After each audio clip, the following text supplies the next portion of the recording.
Hey everybody, it's me again. You can chop wood in your suit as well. So I thought, what the heck? Today's Easter Sunday. And I wear this tie every Easter Sunday because it reminds me of Christ.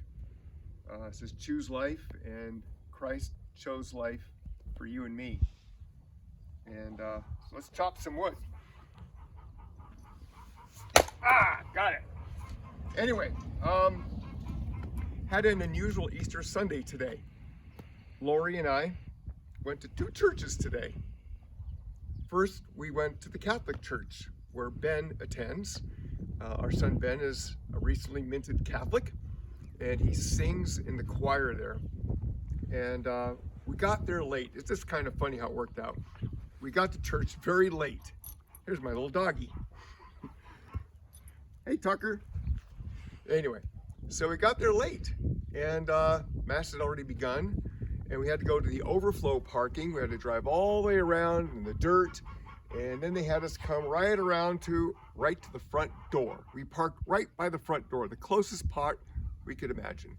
So we got out. It was kind of funny, and then again, we were the last ones to come in, and we walked to the entrance, and the usher was a good friend of ours, Roland Corral. And there he was. I said, "Hey, Roland, how you doing? You didn't save a spot for us, did you?" And he said, "Well, it just so happens, follow me." So he escorts us to the very front of the church. We were in the front pew, right next to Ben, right in front of his wife. I was like, "Oh my gosh, this is too good." Speaking of mention my name and they'll give you a good seat, this happened. So it was really nice watching, celebrating the Mass. It was beautiful, a beautiful sanctuary, very traditional style building. The priest in his robes, and beautiful angelic singing from the choir, which we enjoyed. And then we had to leave early. So we were the last ones to arrive, first ones to leave. People kind of looked at us like, "Why are you people leaving?" Well, because we had another church to go to. So we went to the church that Laurie and I normally attend, which is it's called Cornerstone Worship Center, good old Protestant denomination. And there it's opposite, okay? Everybody in the Catholic Church is pretty well dressed up like I am right now. At Cornerstone, everybody's more dressed down. In fact, it was so dressed down, we had a hip hop group come and do the worship for us. They're called the Misfit Army.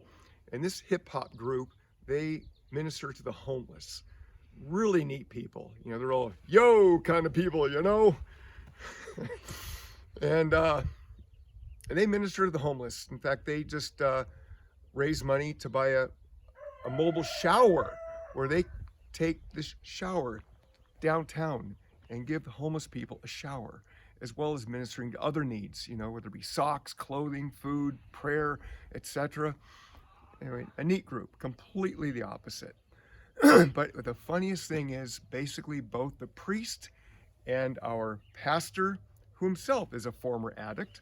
In fact, a lot of very interesting people in our church there, a lot of former addicts, people who have met the Lord and have transformed their lives completely. Just ways that boggle my mind.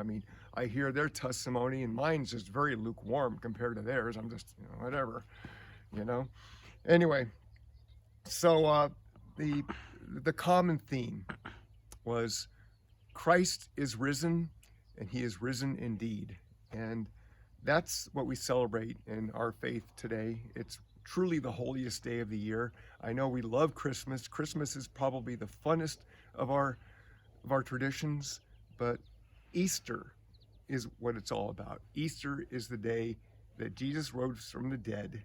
That is the day that he conquered death and brings us to new life. And that brings me to John 3:16. For God so loved the world that he gave his only begotten Son, that those who believe in him may not perish, but have everlasting life. And honestly, people, I don't know where you're at. You may think I'm nuts or whatever, but I'm 62 years old, and I literally every year I grapple with what Jesus did for us. I grapple. It's hard to imagine that kind of love, the suffering and pain that he went through, becoming one of us, literally becoming one of us and experiencing and the full being of what it is to be a human being, to struggle with what we struggle with every day, all the time, and then to forgive us for that. It's just kind of beyond comprehension in many ways, but I accept it because it's a free gift. So I don't want to be too preachy, but just want to thank you for listening and encourage you to ask God to meet you where you're at. And God, as we learned this morning, comes in different. God could come in as a priest wearing a majestic robe, or some hip hop dude coming up to you who found Jesus. Jesus is wonderful. He comes in many different ways. So anyway, happy Easter to you. God bless you, and God bless your week.